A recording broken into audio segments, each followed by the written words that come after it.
Political affairs में आपका स्वागत है। हमारे साथ सौरभ हैं जो जामिया से पीएचडी कर रहे हैं।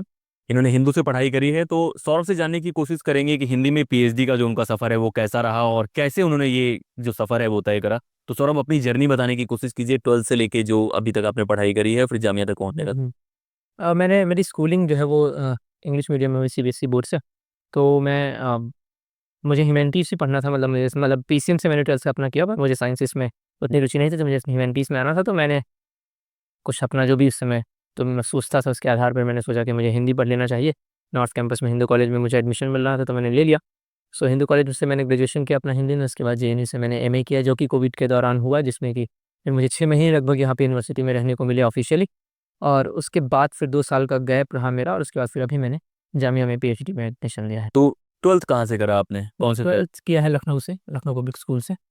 वहाँ से पढ़ाई करके तो आपने एक तो डिसीजन वहाँ लिया होगा कि हिंदी में जाना है, हाँ, तो वो कैसा डिसीजन था? उस समय मैं बहुत भावुक होकर के मैंने डिसीजन लिया था, मुझे लग रहा है। एक तो जैसे मतलब जैसे मैंने बताया कि मुझे साइंसेस में नहीं जाना था, तो मैंने पीसीएम से किया ऑल्दो, पर मैंने जेई वगैरह कभी दिया नहीं करा, मेरा कभी मन था देने का। मुझे जाना था ह्यूमैनिटीज़ में, बीए वगैरह करना था। तो उसमें एक तो ये चीज़ थी कि मैं स्कूल में हिंदी को लेकर के मेरा बहुत अप्रिसिएशन होता था। 2 साल मैंने हिंदी पढ़ी थी, तो थोड़ा एक लगाव महसूस कर रहा था।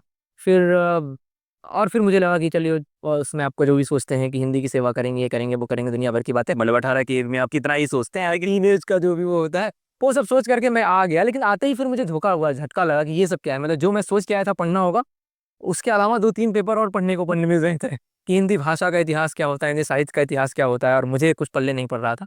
तो आकर के मुझे थोड़ा धोखा महसूस हुआ, और जब मैंने एमए में आया तो और धोखा महसूस हुआ। मुझे लगा कि मैं गलत जगह आ गया, पर ठीक है, मतलब आ गया, अब तो आ गया। बहुत बार जिंदगी में कुछ चीजें आप चूज करते हैं, फिर शायद उनसे आप प्यार भी करने लग जाते हैं कि हाँ ठीक है, जो सारी चीजें आपने मास्टर्स करा।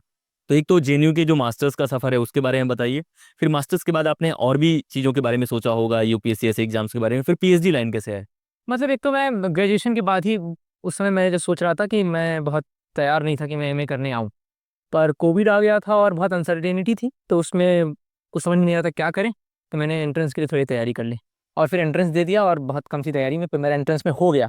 फिर कोविड ही चल रहा था, तो फिर मैंने एडमिशन भी ले लिया। तो बहुत अनसर्टेनिटी का माहौल था, तो मैंने एडमिशन ले लिया एमए में। एमए करने के दौरान भी मैंने बहुत बार सोचा कि एमए छोड़ दो, क्योंकि मुझसे फिर बहुत बार मतलब बहुत दिक्कतें आ रही थी। फिर मैं एमए करने के बाद 2 साल मैंने गैप लिया, क्योंकि मैं एक तो पीएचडी करने के लिए तैयार नहीं था। मुझे मन नहीं था कि, मतलब मुझे श्योर नहीं था कि मुझे पीएचडी करनी चाहिए या नहीं करनी चाहिए। जेआरएफ ऑल्दो मेरा हो गया था एमए में ही। लेकिन फिर 2 साल में मैंने देखा कि मैंने ऐसा बहुत कुछ किया नहीं। मैंने कोशिश की इधर उधर कुछ करने की, पर मैं बहुत कुछ वैसा कर नहीं पाया, और फिर मुझे लगा कि पीएचडी में एनरोल कर लेना चाहिए, तो मैंने कर लिया है फिलहाल पीएचडी में एनरोल। सौरभ को मैं बहुत दिनों से जानता हूँ। सौरभ के वो मास्टर्स वाले दौर में, हिंदू वाले दौर में, मतलब हम दोनों सेम कॉलेज से आते हैं, तो उस दौर में भी। और ये अच्छा है, बहुत बार लोग स्वीकार नहीं करते कि वो थोड़े दिन कंफ्यूज थे या उन चीज़ों में टाइम लगा रहे थे, जो कि बहुत अच्छी बात है। कि एक गलत रास्ता लेके 10 किलोमीटर चले जाने से अच्छा है कि 5 मिनट रुक के एक सही रास्ते की तलाश। नहीं, मतलब इसलिए भी मतलब मैं बोल रहा हूँ, क्योंकि 5 साल का लगभग एंगेजमेंट है, 4 से 5 साल आप एंगेज रहते हैं पीएचडी में। तो फिर ऐसे इमीडिएटली मैं कोई डिसीजन ले लूँ, और फिर मुझे रिग्रेट करो। हाँ, तो फिर रिग्रेट करूँ या बीच में छोड़ूं, तो फिर वो कोई बहुत अच्छी चीज़ नहीं। मुझे लगता है कि समय ले लेना चाहिए आपको, क्योंकि एक लंबा काम भी है। मतलब रिसर्च स्कॉलर आप कुछ भी करें, मतलब मैं कह रहा हूँ कि आप बहुत औसत तरीके का भी काम करें, फिर भी बहुत एंगेजिंग है वो, उसमें बहुत समय लगता है। तो कुछ तो आपको थोड़ा एक बार सोचना नहीं, आपको हाँ, प्रिपेयर्ड है कि नहीं है, कि आप करना चाहते हैं, कर पाएंगे कि नहीं कर पाएंगे। एक बार आपने डिसाइड करा कि आपका जेआरएफ तो मास्टर्स के दौरान हो गया था, उसके लिए कैसे पढ़ाई करी? ऐसे ही अनसर्टेनिटी में कि उसके लिए कुछ प्लान करा था? मतलब बहुत ऑनेस्टली बताऊँ तो मैंने बहुत कोई खास तैयारी नहीं की जेआरएफ के लिए। मैंने एमए के लिए पढ़ा था अपना, जेएनयू के एंट्रेंस के लिए, तो वो भी ऑब्जेक्टिव था हम लोग के समय। तो उसके लिए मैंने पढ़ा था, और जेआरएफ चूंकि मेरा कोविड की वजह से प्रभावित हो रहा था बार बार, तो वो बार बार शिफ्ट हो रहा था, 3 बार एग्जाम टाला। तो उसके लिए तैयारी भी बहुत आपकी कंफ्यूज हो जाते हैं, आपकी पढ़ना है नहीं पढ़ना है, पढ़ना है नहीं पढ़ना है। तो बहुत कुछ मैंने नहीं पढ़ा था, मतलब जो वहाँ की बेसिक तैयारी थी। बाकी फर्स्ट पेपर का जो भी तैयारी होती है, उसको लेकर के मैंने देखा, तो मैं ज़्यादातर सवाल 30+ क्वेश्चंस कर ले रहा था, 70+ क्वेश्चंस मैं अपने सेकंड पेपर में कर ले रहा था। तो बहुत कोई तैयारी की जरूरत मुझे महसूस नहीं हुई, क्योंकि मतलब जो मैंने तैयारी की भी वो बहुत ये देख करके कि मुझे क्या एग्जैक्टली पढ़ लेना चाहिए कि मुझे। एक मुझे लग रहा है जो पेपर वन में आपका थोड़ा सा अपर एज था, क्योंकि पेपर पेपर वन में अपरेज मतलब ऑब्वियसली कम से कम हिंदी में वही वही, वे में देखूँ तो वहाँ पर तो है, मतलब क्योंकि वहाँ पे 25 भी बहुत बड़ा बहुत नंबर। मेहनत करके भी लोग 30-35 तक जाते हैं। तो फिर उतना मैं कर रहा था, मैंने 33 स्कोर किया था उस बार जब मैंने दिया था। अभी लास्ट टाइम मैंने दिया था, अभी मैंने 33 स्कोर किया था, तो फिर मतलब।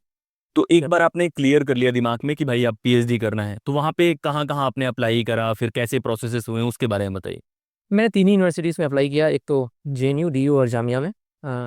मैंने कम से कम सोचा था कि इस साल मैं सिर्फ दिल्ली के लिए कोशिश करूँगा कि दिल्ली में मेरा एडमिशन हो जाए। नहीं होता तो फिर मैं अगली बार कोशिश करता कहीं और दूसरी जगह भी देखने की, हो सकता है देश में ही किसी और जगह, या फिर कोशिश करता कि कहीं बाहर बाहर भारत से भी बाहर जाने का कोई ऑप्शन बन पाए, क्योंकि मेरे दोस्त कुछ मुझे सुझाव दे रहे थे।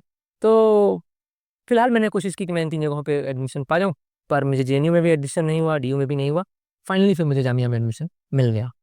प्रपोजल वाला, फिर उसको वहां जाके डिफेंड करना, वो करना, उस प्रोसेसेस के बारे में बताइए, कैसा हुआ, कैसा एक्सपीरियंस था? बहुत एंग्जाइटी वाला प्रोसेस है कम से कम ये, मतलब मैं हिंदी के एकेडमिया के बारे में तो कम से कम कह सकता हूँ, बाकी के बारे में मुझे बहुत जानकारी नहीं। बहुत ह्यूमिलिएटिंग है और बहुत एंग्शियस करने वाला है एडमिशन का प्रोसेस। अगर आप जो है जो भी इसकी रिक्वायरमेंट्स है उसको पूरी नहीं करते, और वो एकेडमिक रिक्वायरमेंट्स नहीं है, मतलब आपको लोगों से मिलना पड़ता है, लोगों से कहना पड़ता है और बहुत सारी चीज़ें करनी पड़ती हैं, तो बहुत ह्यूमिलिएटिंग होता है। मतलब आप बहुत सारे लोगों के पास जाते हैं, वो कैसे रिस्पॉन्ड करते हैं नहीं करते हैं, तो बहुत ह्यूमिलिएटिंग प्रोसेस है वो। मैं नहीं चाहता हूँ कोई इसका पार्ट बने। मतलब जब मैं 2 साल पहले नहीं करना चाहता था, तो उसका एक बड़ा रीज़न ये भी था कि शायद मैं तैयार नहीं था कि मैं ये सब चीज़ें कर पाऊँ। तो ये बहुत ह्यूमिलिएटिंग और बहुत एंग्जाइटी भरा प्रोसेस था। बट फिर मेरा हुआ, पर मेरा 2 जगहों पे नहीं हुआ एडमिशन। और इसमें टॉपिक डिफेंड करने जैसा कुछ तो होता नहीं है, क्योंकि इंटरव्यूज आपके इतने लंबे चलते ही नहीं कि आपको टॉपिक डिफेंड करने की कोई ज़रूरत महसूस हो, कि आपसे सवाल किए ही नहीं जाएंगे। मतलब मेरा एक्सपीरियंस ये है कि मेरे से कोई ऐसे सवाल नहीं किए गए जो कुछ मतलब डिमांड करते हैं। जैसे मैं जेएनयू का इंटरव्यू देने गया, और मैं जितनी तैयारी के साथ गया था, वो बिल्कुल कोई बेसिक सवाल, मतलब इतने बेसिक सवाल की जिनके पूछने की कोई ज़रूरत भी ना महसूस हो, उतने बेसिक सवाल करके मुझे लौटा दिया गया। तो कोई मतलब नहीं होता इंटरव्यू का सच। और सौरभ, उन लोगों को मैं जानता हूँ, सौरभ को मैं बहुत दिनों से जानता हूँ। सौरभ ने हिंदू से पढ़ाई करी, Hindu one of the best department है डीयू में। जब भी हम बातें करते हैं हिंदी के लिए खासतौर पे, और भी चीज़ें पढ़ी हैं जो हम लोगों ने, अच्छा है। और सौरभ उनमें से वन ऑफ द बेस्ट है, वो मैं बोलता हूँ क्योंकि मैं सौरभ को जानता हूँ, डिबेटिंग से लेके सारी चीज़ों से लेके। तो ये सारी चीज़ें भी होती हैं जो आपको फेस करना होता है। मतलब यही चीज़ें हैं। मतलब बेसिकली अगर आपको हिंदी में पीएचडी करनी है, तो ये बातें बहुत अच्छे से जान लेनी चाहिए। मतलब जो लोग मान लीजिए यहाँ पे डीयू में है, जेएनयू में है, वो इन बातों को जानते हैं शायद, पर यहाँ से जो बाहर लोग हैं, हो सकता है उनकी नज़र में कोई ऐसी इमेज हो कि है ये बड़ी यूनिवर्सिटीज़ हैं, बड़े संस्थान हैं। मुझे नहीं मालूम 5-7 साल पहले क्या था, वो क्या पढ़ सकते हैं था, पर अभी का मेरा कम से कम जेएनयू में 2 साल मैंने गुजारा है, डीयू में मैंने 2 साल 3 साल गुजारा है, अभी जामिया में मैं गुजार रहा हूँ। और जो लोगों से एंगेज करता हूँ, तो वो तो बहुत इस बारे में क्लैरिटी होनी चाहिए कि आपका एडमिशन कैसे होगा। और ये एक्सपीरियंस डिपार्टमेंट टू डिपार्टमेंट भी वेरी हाँ, करता है। very- मतलब ये very- डिपार्टमेंट डिपार्टमेंट, जैसे मेरे कुछ अलग एक्सपीरियंस है, सौरभ के अलग एक्सपीरियंसेस है, लेकिन ये भी एक पार्ट है। मतलब ये जो एकेडमिक लाइफ है उसमें ये भी एक हिस्सा है। हाँ, आप आए जिसके लिए तैयार होकर के। हाँ, मिन्ना भी आती है। ये सारी चीजें भी हैं कि आप एकदम ऐसे ना लगे कि आप एक अलग दुनिया में हैं, सारी चीजें एकदम वैसे ही चल रही हैं। फैंसी जैसा कुछ नहीं है, या फिर कोई बहुत आइडियल जैसी वो चीज़ नहीं है। तो ये मतलब पीएचडी में आने का मतलब है कि इस तरीके से भी आप प्रिपेयर होके आए, कि ये सब चीज़ें भी होंगी, और बहुत बार आप बहुत मेहनत करके जाएंगे, बहुत प्रपोजल अच्छा बनाएंगे, फिर आप रिजेक्शन मिलता है तो वो, मतलब सिर्फ रिजेक्शन नहीं, आपसे इंटरव्यू में कोई सवाल ही नहीं पूछा जाएगा। आपका इंटरव्यू 30 सेकंड चलेगा, 1 मिनट चलेगा। तो ये एस्पेक्ट भी हैं सौरभ के साथ जो सौरभ ने एक्सपीरियंस करे हैं। और ये अच्छी बात है, सौरभ ने बहुत बेबाकी से रखा है, और इसके लिए बहुत करेज चाहिए होता है। मैं बहुत लोग को बोलता हूँ कि इतिहास आपको आपके करेज की वजह से याद करता है। बहुत बार आप बहुत सारी चीज़ें पा लेते हैं, बहुत सारी चीज़ें आप वो पा लेते हैं, लेकिन वो पाने को याद नहीं रखता, करेज को याद रखता है। और ये भी एक एस्पेक्ट है इसका, लेकिन यही एक एस्पेक्ट नहीं है। मेरा है कि सौरभ ये चीज़ें कॉन्फिडेंट बोल पा रहे हैं क्योंकि उनके पास जीआरएफ है, क्योंकि उन्होंने अच्छे कॉलेजेस से पढ़ाई करी है, मास्टर्स करा है, और सौरभ अभी पीएचडी कर भी रहे हैं। तो केवल यही रियलिटी नहीं है, मेरा ये भी है, लेकिन ये भी एक रियलिटी है, ये भी बात है।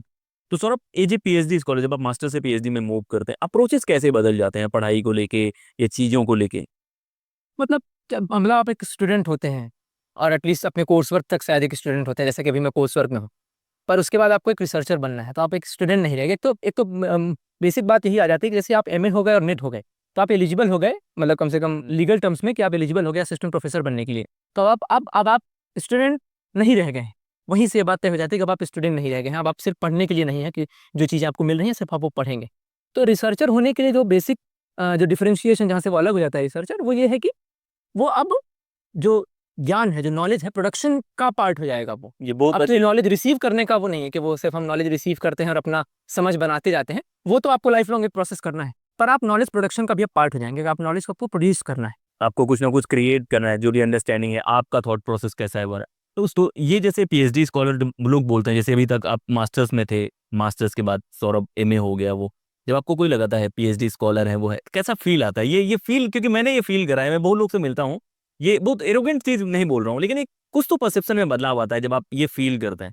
मैं बहुत कुछ तो नहीं डिफरेंट महसूस कर पाता हूँ। उसका कारण एक तो ये भी है क्योंकि मैं खुद को बहुत धीरे ले लेता हूँ। नहीं, वो बात नहीं है। वो मसला ये है कि मैं इस प्रोसेस में इतना तंग हो गया कि मुझे बहुत खुशी जैसा कुछ महसूस नहीं हो रहा है। या और दूसरी एक चीज़ ये भी है कि फिलहाल मतलब फिलहाल जैसे उसको मैं देखता हूँ, तो मुझे लगता है कि अभी थोड़ा कोर्स वर्क वगैरह हो जाए और मैं ज़रा सीरियस तरीके से अपने विषय को लेकर के और उसमें काम कर पाऊँ, तो शायद मैं भीतर से कुछ महसूस करूंगा कि हाँ, क्योंकि लिखना मेरे लिए एक बहुत चैलेंजिंग काम है। मैं लिखूंगा पेपर, एक पेपर लिखूं, जैसे प्रपोजल अपना मैं लिख रहा था, रेफरेंसिंग करनी है कभी, जैसे इसके पहले मैं लिखता था तो मैं लिख देता था, जैसे मन करे लिख दिया। पर अभी बहुत सचेत होकर के आपको लिखना है। जैसे अभी मैं समझ पा रहा हूँ कि कोई भी बात जब मैं कह रहा हूँ तो वो कोई रेफरेंस होना चाहिए उसका। मैं कोई भी मतलब ओपिनियन नहीं देना है मुझे, सिर्फ कि मैं ओपिनियन देता रहूँ, ओपिनियन देता रहूँ, कोई ओपिनियन वॉइस नहीं करना। बैक करना है किसी और ने क्या कहा है और कब वो लिखा है, वो हो रहा है उस साइट से। हाँ, वो टेक्निकल चीजें होती है। जैसे बहुत लोगों को लगता है कि पीएचडी लिखना मतलब पीएचडी लिखना, ये पीएचडी लिखना नहीं होता, वो एक टेक्निकल तरीके से आप चीजें लिखते जैसे हमें बहुत सारे असाइनमेंट लिख रहे हैं, क्वेश्चन लिख रहे हैं, न्यूज़पेपर में आर्टिकल आ जाता है, वैसा नहीं है। हैं, वैसा नहीं है। वो बहुत रिसर्च होना चाहिए, उसमें बहुत सारे रेफरेंसेस से बैक्ड होना चाहिए वो, कि हाँ और मैं अगर आप किसी और का ओपिनियन दिया है तो आप उसको क्रेडिट देंगे कि भाई ये उन्होंने कहा था। तो पीएचडी इतना सिंपल नहीं है जितना लगता है कि आप पीएचडी में इनरोल हो जाते वही जो होता है, लिखना एक बहुत चैलेंजिंग काम है। बहुत बार लोगों के दिमाग क्या होता है, जेआरएफ मिलता है पीएचडी में चले जाते हैं, सिर्फ मस्ती होती है, वो होता है। तो बहुत तरह के काम होते हैं टेक्निकल। हो सकता है कि आपकी अंडरस्टैंडिंग ना हो, लेकिन ये सब भी उस पूरे के पूरे पीएचडी प्रोसेस का एक हिस्सा है और एक रियलिटी है जो हम लोग को स्वीकार करेंगे तो बेहतर होगा, तभी बाकी लोग मेंटली क्लियर होंगे इन चीजों के बारे में। तो जो लोग पीएचडी करना चाहते हैं खासतौर पर हिंदी से, सौरभ, उनको क्या सजेस्ट करेंगे आप इस मेंटल एस्पेक्ट के अलावा? पहले तो मैं ये कहूँगा कि अगर आप मतलब हिंदी के एकेडमिक्स में कौन नहीं आए, पहले मैं उस पर बात कर लेता हूँ। हाँ, अगर किसी को ये लगता है कि वो साहित्य में बहुत रुचि रखता है और उसे साहित्य पढ़ना बहुत अच्छा लगता है, तो ये अपने आप में कोई अनिवार्य बात नहीं कि आपको हिंदी में आ जाना चाहिए। लेकिन आप हिंदी के एकेडमिक्स में आकर के अगर आपको लगता है कि आप बहुत अच्छा साहित्य पढ़ने लग जाएंगे, तो ये कोई मानी बात नहीं है। आप हो सकता है बहुत खराब साहित्य पढ़ने लग जाए, या फिर हो सकता है कि आपका पोटेंशियल किल हो जाए। तो इसलिए सिर्फ नहीं आना चाहिए कि आपको साहित्य में बहुत रुचि, आप दूसरे किसी और विषयों में काम करते हुए पढ़ते लिखते हो, हिंदी में भी आप पढ़ना लिखना जारी रख सकते हैं। और साहित्य में जैसे फिल्में हम देखते हैं, वैसे लिटरेचर भी पढ़ा जा सकता है। तो उसके लिए आपको हिंदी एकेडमिक्स में नहीं आना चाहिए। दूसरा ये है कि अगर आप बहुत करियर ओरिएंटेड हैं और आपको आ, दुनियावी अर्थों में जो समझिए कि यूपीएससी और इस तरह यूपीएससी है, या फिर जो भी दूसरी चीज़ें हो सकती हैं कि आपको कॉर्पोरेट में जॉब चाहिए वो चाहिए, तो उसके लिए थोड़ा चैलेंजिंग काम है कि मतलब वो हिंदी के एकेडमिक्स में नहीं। हिंदी के एकेडमिक्स में आपको मोटे तौर पर आप प्रोफेसर बन सकते हैं, टीचर बन सकते हैं, या कुछ बहुत कम सा काम है जो प्राइवेट सेक्टर में आपको मिल पाएगा, बहुत कुछ नहीं है ट्रांसलेटर वगैरह बनने के अलावा। तो ये सब चीज़ों को ध्यान में रख करके आपको हिंदी एकेडमिक्स में आना चाहिए। आपका बेसिक सवाल क्या था? मैं भूल। बेसिक सवाल यही कि जो लोग हिंदी में पीएचडी करने आना चाहते हैं उनको आप क्या सजेस्ट करेंगे, और किनको नहीं करने आना चाहिए वो आपने बता दिया है। और जो अब जो करने आना चाहते हैं, जो आ ही गए हैं कि एमए में आ गए हैं, ये नहीं करना चाहते हैं, तो जैसे कि हम शुरुआत में बात कर रहे थे कि ये समझना पड़ेगा कि ये एकेडमिया फंक्शन कैसे कर रहा है। जिसमें कि मैंने बताया कि बहुत सारी बातचीत का है, बहुत सारे आपके संबंधों की बहुत सारी बातचीत है। मतलब अगर आप समझते हैं कि आप मेरिट के बेसिस पे ही बहुत कुछ अचीव कर लेंगे, एडमिशन से लेकर के आगे फर्दर आप जो है पेपर पब्लिकेशन से लेकर के आपको कोई किताब छपवानी है, उससे लेकर के आपको नियुक्ति देनी है, उससे लेकर के हर जगह, तो आपको ये समझना पड़ेगा इसमें बहुत सारे कॉन्टेक्स्ट काम करते हैं, एटलीस्ट हिंदी एकेडमिया में काम करते हैं, और वो प्योर एकेडमिक कॉन्टेक्स्ट नहीं होते हैं। तो सबसे पहले इस बात को बहुत स्वीकार करते हुए, इस बात को समझते हुए ही आप आ सकते हैं। अगर आप इस बात को बिना समझे आ जाएंगे तो आप बहुत परेशान रहेंगे। इस बात को समझ करके आप आते हैं और फिर आप एक अच्छा काम करते हैं, तो फिर उसकी वैल्यू बनती है।